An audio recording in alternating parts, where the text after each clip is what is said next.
Today on the College Football Recruiting Show, Florida State hosting 100 prospects. A look inside the biggest recruiting weekend of Mike Norvell's career. Smokescreen is back with a breakdown of Malik Washington, a top 25 quarterback in the 25 cycle. And can Penn State hold off Michigan in a top 15 battle on the field and in the recruiting rankings? All this and more on the College Football Recruiting Show, starting now.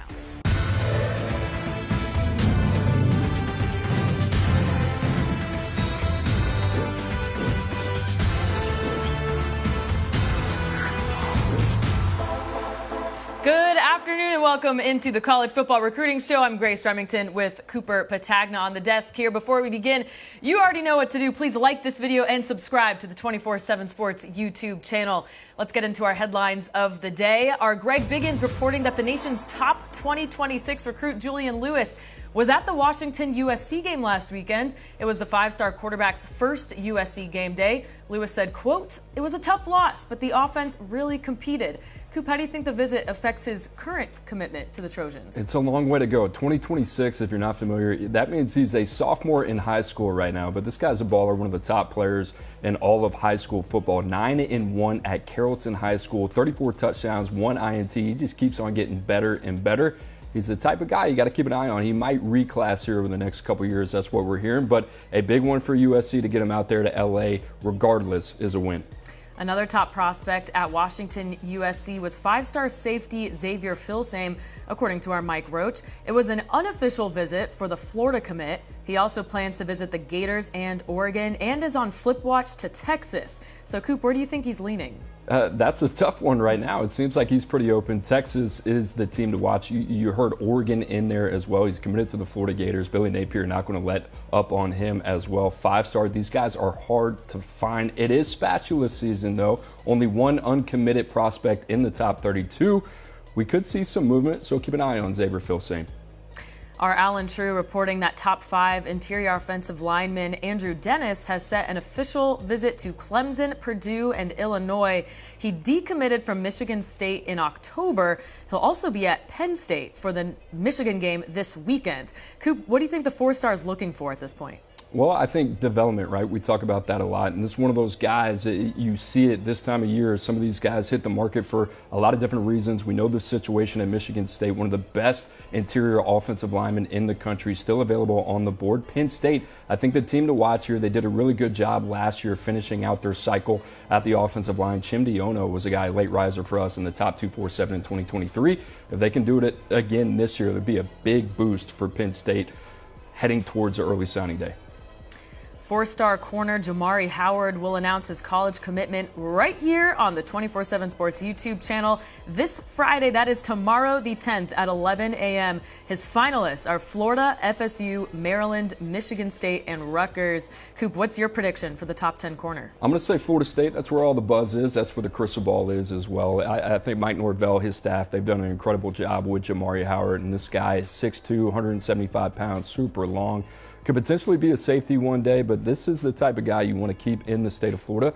Top 5 recruiting class right now for Mike Norvell. If they got this one done, it'd be the cherry on top. It's a year-long preparation for this game. It is a huge game for not only his team, for our fan base, for everything that this game deserves. Again, breaking tackles again. Dalvin Cook running to the end zone, and Florida State ties it up. It's blocked. It's no good.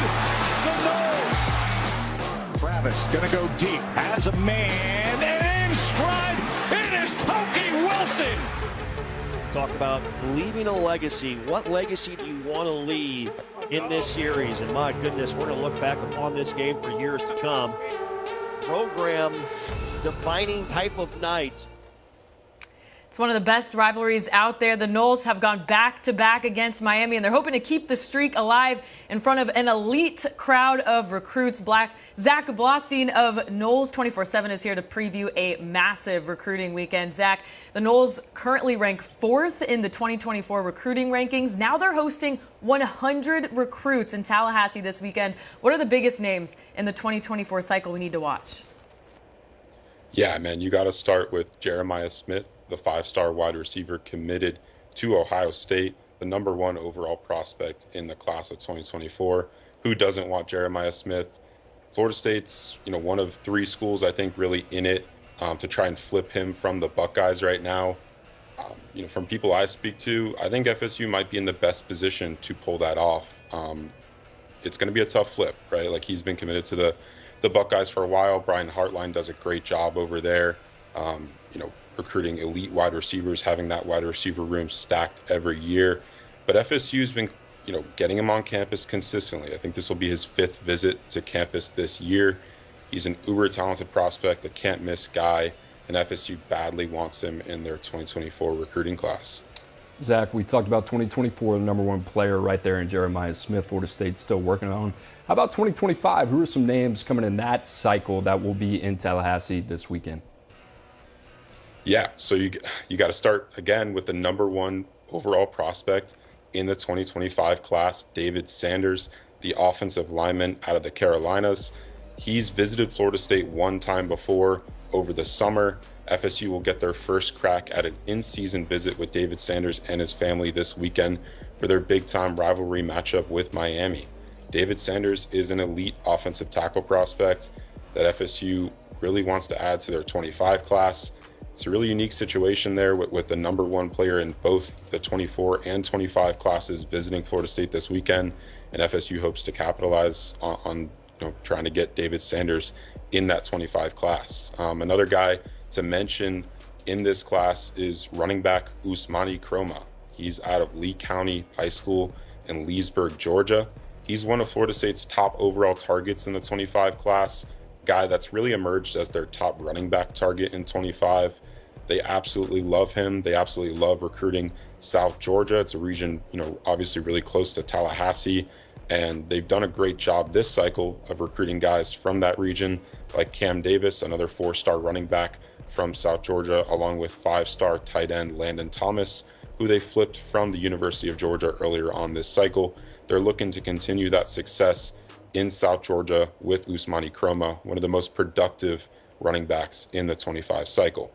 Last guy I want to mention in 25, there are a number of other guys that I could bring up, but this guy's a baller. 5-star wide receiver Jamie French. He's an Alabama commit. He goes to Jacksonville Mandarin High School. Florida State was in it for him for his early commitment to Bama. I think it was Bama, Ohio State, and FSU. But FSU hasn't given up. They have some things working in their favor in this recruitment. His high school quarterback is Tramel Jones, who's a 4-star 2025 prospect committed to Florida State. So Tramel's in his ear constantly about joining forces with him in Tallahassee. This weekend, they'll both be in Tallahassee as FSU looks to flip the 5-star from the Crimson Tide. The transfer portal, obviously a huge piece of recruiting, and Mike Norvell has become one of the best at utilizing it. So, Zach, what are some positional needs that he needs to hit in the portal this year? Yeah, I think you got to start at edge. They have a elite edge guy in Jared Verse right now that's likely going to the NFL draft after this season. He could have done it last season, but Florida State got him back for one more year. Fully expect him to depart the program after the season, and FSU needs to replace that production with a quality guy out of the portal, in my opinion. They have some nice guys on their depth chart at that position, but no one that's truly elite. And I think Florida State needs to go big game hunting for an edge out of the portal. I think next up, they're going to probably highly prioritize linebacker in the portal. They're going to lose their 2 starting linebackers from this season, Kalen DeLoach and Tatum Bethune, both very productive players. I think you just saw the highlight there of Kalen DeLoach having that strip fumble recovery for a touchdown against Clemson that kind of positioned FSU to win that game. And they're going to need to replace 2, veteran guys on their defense. And I think the portal is going to be the method to which they do that. And then finally, this might surprise some people, but quarterback. Jordan Travis is leaving the team after this year. He runs out of eligibility finally. Feels like he's been in college football forever. And he's obviously had a great career at Florida State. So FSU needs to find the next guy. And they have a couple guys on their roster that could be options for them moving forward. In my opinion, I think they need to go to the portal to maybe get a 1-year rental guy, a grad transfer type that they can rely on for 1 year to kind of just bridge the gap, right, between Jordan Travis and that next option, whoever that might be. Brock Glenn is a guy on their roster that they feel great about for the future. They're bringing in a 4-star quarterback, borderline 5-star prospect, and Luke Kromenhoek, who I know 24/7 Sports is super high on, and he's a guy that'll join the program in January. So maybe, if they see early great returns from Kromenhoek in spring ball, they don't opt to go for a quarterback in the portal. But in my opinion, I think it'd be smart to at least explore that option.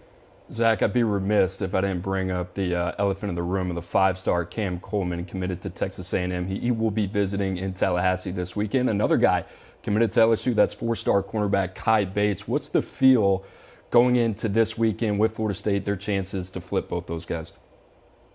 Yeah, so with Cam Coleman, he's the guy that Florida State was definitely in on and involved with before his commitment to Texas A&M over the summer. They hosted him for an unofficial visit in June, but didn't get an OV from him over the summer, and things kind of fell off after he committed to A&M. But they kept in contact over the last few months, and things materialized into an expected visit this weekend for the Miami game for Cam Coleman. Obviously, an elite prospect that FSU absolutely wants to add. I think Jeremiah Smith is someone that they're probably in a better spot for right now, but Cam Coleman could be a guy that they better position themselves after this weekend, after this visit for the Miami game, after he gets to experience what's expected to be a crazy atmosphere in Doak Campbell Stadium. And then Kai Bates, the LSU commit, he's another prospect that officially visited Florida State in June for a midweek OV. And, he's a guy that Florida State absolutely wants to add as well. They probably want to add 2 more defensive backs in the 2024 cycle. You guys mentioned before, Jamari Howard's announcing his commitment tomorrow on the 24/7 Sports YouTube channel. I feel great about where things stand with FSU and Jamari Howard. And they're probably going to look to add 1 more. And Kai Bates is a prime candidate for that last addition.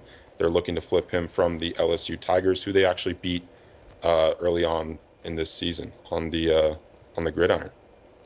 Zach, you think about the way Mike Norvell has turned this program around, and all 3 of the Florida schools, trying to come back to prominence. Florida State certainly leading that way with their playoff push right now. How pivotal is this moment, this recruiting weekend for Norvell and his Florida State tenure?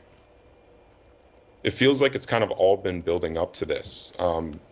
Based on some conversations I had with people inside the building over the summer, they had been mentioning this weekend as the marquee weekend for them in the entire 2024 recruiting cycle. Obviously, it's going to impact more than just the 24 cycle, as we talked about before, with some of the top prospects in the country visiting in 25 and even the class of 2026. So this is a weekend that they've invested a ton of time and resources into getting top prospects on campus. Anytime FSU plays one of its rivals, whether that's Miami or Florida, it's going to be a big-time atmosphere, and this weekend is no different. So they're going to look to capitalize on all the eyes that will be inside Doak Campbell Stadium from the recruiting section, and I anticipate great results if the Noles are able to handle business on Saturday. All right, Zach, thanks so much. And remember, for more recruiting updates from Florida State throughout the weekend, and as we get closer to signing day, stay tuned to Noles247.com. Malik Washington is a 3-star quarterback out of the DMV, but buy your stock now because he's trending up. The Archbishop Spalding product holds offers from several Power 5 programs like Oregon, Penn State, and Texas A&M, and he continues to receive more. Washington is rated the number 21 quarterback in the 2025 class and the number 9 overall recruit in the state of Maryland. Our Smoke Dixon breaks down the tape in the latest edition of Smokescreen. Malik Washington. Well, I coined a Gen Z quarterback. And what I mean by that is he has the ability to play in the confines of the pocket, also operate in the RPO world, throwing off different platforms on boosts, waggles, but also when the play breaks down, he has athletic ability to create explosive plays with his legs. But enough of me talking about it. Let's jump over to the smoke screen and get to it. In this set, you're going to see him operate in the pocket. Perfect pocket, back foot is on the ground, ball's being let go right now. He sees both of these defenders flat-footed. Now he knows he has to throw a 3 ball between this safety and this corner that's dropping back in the cover 3. Again, he's going to throw the ball with timing, pace, with a nice arc to drop it over the top, put it on the inside shoulder, away from this defender and that defender for a touchdown. Now again, this is Malik operating in the pocket, throwing with patience, pace, timing, anticipation, and touch. Next plays we get into it, you're going to see him throw a level 2 ball. That's over the top of the linebackers. Level 2 defenders. Gets back foot in the ground, ball's being released out of his hands, throws it over the top of this defender, which is the number 2 defender, linebacker, in front of this safety that's coming over, sits him down so he doesn't get blown up. Again, that seems like something simple, but he does understand how to throw the ball in perfect spots with placement and timing and just enough touch not to get his receivers blowing up. Last but not least, this is where he gets into his the boot and waggle game on this play action pass. Now, as he goes, he's going to have his back turned to the defense, which he doesn't have a clue what's coming at or what's going to happen. This defender is going to be free. All he sees is a blur because he understands that this window behind him is wide open, and he throws the ball with anticipation, don't even set his feet, with a perfect dot over this defensive lineman, over the top of this defender's head into this face mask to give his receiver an ability to run after the catch. Malik Washington, 3-star right now, but he does have the ability to throw the route tree with anticipation, time, and touch, and enough athletic ability to create explosive plays. All right, thank you, Smoke. And for the latest recruiting updates and analysis, be sure to subscribe to 247sports.com. Our experts keeping you up to date with the best information that you can't find anywhere else. Now, Malik Washington will actually be one of many top recruits in Happy Valley this weekend. But before we jump ahead to 2025, here's a look at Michigan and Penn State in the 2024 class rankings. And they are neck and neck in the standings here. Penn State 14th overall. Michigan is 15th, both with 25 commits and 17 4-star recruits. Now, for more on the Nittany Lions recruiting weekend, let's welcome in Tyler Calvaruso of Lions247.com. Tyler, 4-star offensive lineman Andrew Dennis is looking for a new home after decommitting from Michigan State back in October. He'll be in State College this weekend, so what's the latest on his process? You know, Penn State got back involved in his recruitment, really going all the way back to the spring. It hosted Dennis for an unofficial visit during spring practice. He left State College without an offer that day. Michigan State gets involved shortly thereafter, and the rest is history until Dennis decides to reopen his recruitment in wake of everything that happened in East Lansing. Penn State issues its offer in September, and Dennis and Penn State offensive line coach Phil Chartwin have developed a pretty good relationship since that offer went out. This was an offer that Dennis wanted, really going back to that first initial visit in the spring, to the point where we received some intel that had Penn State offered back then, maybe it would have been a little bit different of a process for him originally. But nonetheless, he's going to be making it to Penn State this weekend for the official visit. He's got 3 other official visits locked in at this point. But right now, I get the sense that the Nittany Lions are trending for the Michigan native. They've done a lot of good things with him regarding building the relationship, getting him comfortable with the potential fit in Happy Valley if he were to join Troutwayne's offensive line room. So I think we're going to have to wait and see what comes of this visit, given the fact that Dennis does have other trips lined up, and he's not planning on announcing his decision until a little bit later on during All-Star game season. So there are going to be a bunch of moving parts between now and then. But ahead of this visit, Penn State's looking to be in a pretty good position. Tyler, which top prospects from the class of 2025 will be in Happy Valley this weekend? A bunch, man. It's going to be a massive visit for them, and this staff is going to be busy on the recruiting front. But right now, I would say quarterbacks are kind of stealing the show in terms of visitor headlines. You got a bunch of priority guys at the position making it to Happy Valley. Malik Washington, that you guys just got done touching on, he's going to be in town for the first time since the whiteout in September. And man, when it comes to Malik Washington, he might not be the prototype quarterback that Penn State has recruited really recently. You know, you think of Drew Aller, you think of Ethan Grunkemeyer. Both of those guys a little bit different in terms of prospect profile. Washington more of an athlete, but he has come such a long way as a passer, and Penn State likes a lot of his traits. So he's high on that 2025 quarterback board.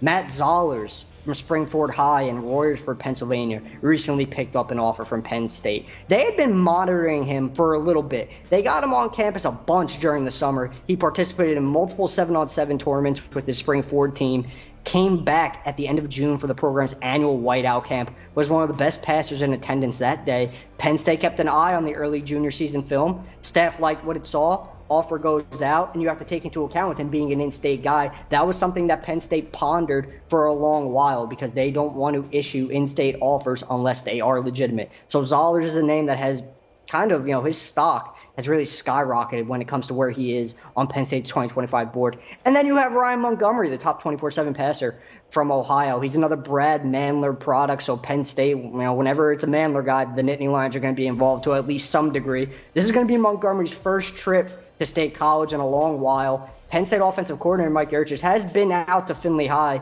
to see him a couple of times since he last visited campus. So that relationship is in a good place. This one, when it comes to where the Nittany Lions stand, I do think they have some ground to make up, but they're going to have an opportunity to do so this weekend. A quick reminder to our viewer, please like this stream and subscribe to the 24/7 Sports YouTube channel. Turn on those notifications if you haven't done so already. All right, Tyler, 4-star defensive lineman Trent Wilson is a priority target for James Franklin. He was at the season opening win against West Virginia, so what are you hearing now?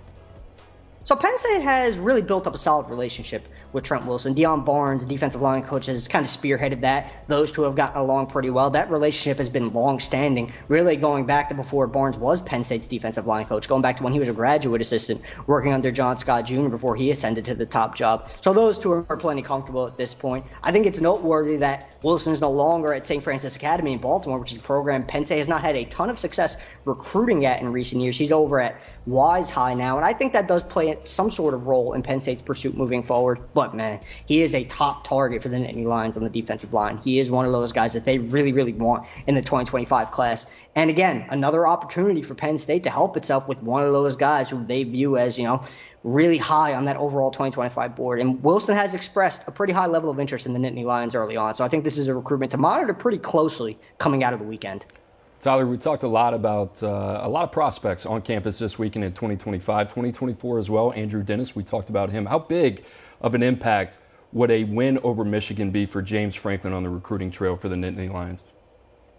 Penn State set this up to be a monster recruiting weekend for a reason. You get guys who have had long-standing offers from the program. Priority targets are spanning multiple classes because not only do you want to get them in an environment that it profiles as being raucous, and not only do you want to get them to town for a matchup that is going to be extremely intriguing on multiple fronts, you want to get those recruits in a situation where they could potentially witness a big win. And it's always said that a hell of a lot more goes into recruiting than just winning. There's more relationships, facilities, NIL, all of those things. But at the end of the day, if you get a bunch of recruits to town to get them to witness a big win, it's definitely noteworthy, and it definitely helps your standing on the trail. So if Penn State is able to pull this one off, I think it is going to resonate with a bunch of the prospects that wind up making it to town. Maybe some more than others, just given the nature of recruiting, but I think that Penn State, if it could pull off this win, it definitely helps its case with multiple prospects who will be in attendance. Tyler, a question from our viewers before we let you go. Justin P. Thanks, Justin, for sending this in. He asked, what position should Penn State address to get over the hump? I think wide receiver is a position of focus for Penn State when it comes to getting over that hump. The Nittany Lions, they made a coaching change at the position during the offseason. Some of that had to do with recruiting, just an overall desire to bring in some more explosive prospects and just make the room overall more dynamic. And I think when you look at Penn State's offense, one of the things that might be lacking right now is explosiveness at the wide receiver position. That's something that Penn State has been looking to address through high school recruiting in the 2024 class. Marcus Higgins has been hard at work building up relationships with some of the nation's elite prospects in a really short period of time. Coming over from Virginia during the offseason, he didn't have relationships with some of these prospects that Penn State is currently involved with. But he has been able to get the Nittany Lions in a position where, maybe they could generate some noise on the flip front. Maybe they could get some stuff done with uncommitted players at the position late here in 2024. I think it's a position that you could see Penn State go after in the portal as well, depending on which guys enter the portal, Penn State's own attrition at the position. So right now, wide receiver is the position that stands out to me in that regard. All right. Thank you so much, Tyler. Clearly, you know what you're covering over there. So please, everyone, go follow Lions247.com. They're keeping you up to date with game day and the latest on this monster recruiting weekend. Let's get into some viewer questions now. Coop, you ready for that? I think so. All right. We got our first question from Tyler C. He's asking, how could a win impact Miami if they beat Florida State? It'd be a big one for Mario Cristobal, coming off a loss to NC State last week. I mean, it's been an up and down season, I think, for Miami. You've seen glimpses of what they can be. You look at Florida right now, number 3 in the recruiting rankings. Mike Norvell at number 4. They got a huge weekend in Florida State. And guess what? all those prospects we talked about earlier, Miami wants them too. There's a lot of crossover in the Sunshine State. What better way to stick your chest out, ruin that game, that environment for Mike Norvell in Florida State than to win this game? There's a lot to play for Miami, especially in the future. Mario Cristobal, if you know anything about him, it's sell, sell, sell. It's got to show up on the field. Big opportunity this weekend, so they're playing for a lot. I think anytime you have the chance to play spoiler, that feels pretty good in a rivalry game. It's the best. Our next question from Colin H. How would a win over Georgia impact Ole Miss recruiting? Big time. Ole Miss right now, number 20 in the high school rankings. They've stepped it up there. I know it's all about transfer to the SIP. They're one of the best transfer portal programs in the country, but they've recruited the state of Mississippi well. I think they've taken advantage of Zach Arnett, quite honestly, and a first-year head coach who's still trying to find his way. Lane Kiffin has been opportunistic in the state of Mississippi. Let's just say that. They're working on a couple flips, as Steve Wiltfonger, director of recruiting, alluded to as well earlier in the week. So Ole Miss, I think they're a team to watch down the stretch here. Less than 1 month away, or a little more than a month away from early signing day. But this would be a big win, not only on the recruiting trail, but from a credibility standpoint. If you can beat Georgia, the number 1 team in the country, they're playing for a lot at their place. Yep. This says a whole lot more about Lane Kiffin and where Ole Miss is going as a program. I was about to say the exact same thing. Being the first team to beat Georgia in almost 2 years, that's an immense amount of clout. All right, our last question from Jack R. Who do you think will be some of the biggest players in the transfer portal this upcoming window? That's a great question. On our pod yesterday, we had Chris Hummer on. That's kind of his forte. That's what he talked about a little bit. You know, the name that we've been hearing has been Michael Pratt, Tulane. I don't know if that's going to happen. He might have the opportunity to come out, play in the NFL. I think it could be an active year when it comes to the quarterbacks. Some other names, you think about Ty Simpson at Alabama, right? That situation kind of shaking out. Listen, I look at Texas. Quinn Ewers coming back this week. Malik Murphy's played well. He was 2-0 as a starter. And then you got the number 1 overall player, right, in 2023, Arch Manning. I don't know. It's a great situation to be in, but I have to think one of those guys is going to end up dipping their toes in the portal and see what comes back. So going to be a fascinating year in a couple weeks, and December 4th when the portal opens. Everyone wants a chance to start. Okay, one more question, actually. This one's from Chris B.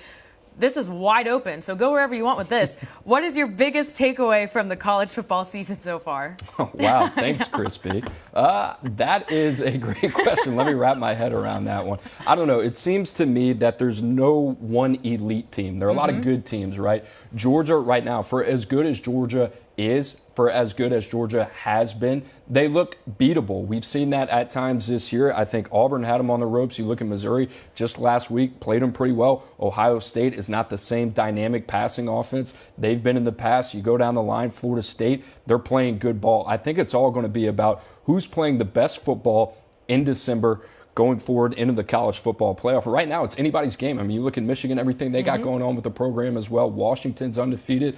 1 loss Oregon, 1 loss Texas. I mean, right now it's up for grabs. When was the last time we were able to say that? Really sitting here, second week in November, really not knowing who's going to be the team that's going to win it all. We've been clamoring for parity, and I feel like we're finally getting it. Absolutely. It's a fun season. All right, a quick reminder before we let you go. Jamari Howard makes his commitment live on the 24/7 Sports YouTube channel. This is tomorrow, Friday, November 10th at 11 a.m. And then mark your calendars because we got some pretty great programming coming up. Remember our marathon shows from last year? They are back. Transfer Portal Palooza is December 4th. That's when the window opens. Coverage begins at 10 a.m. Eastern.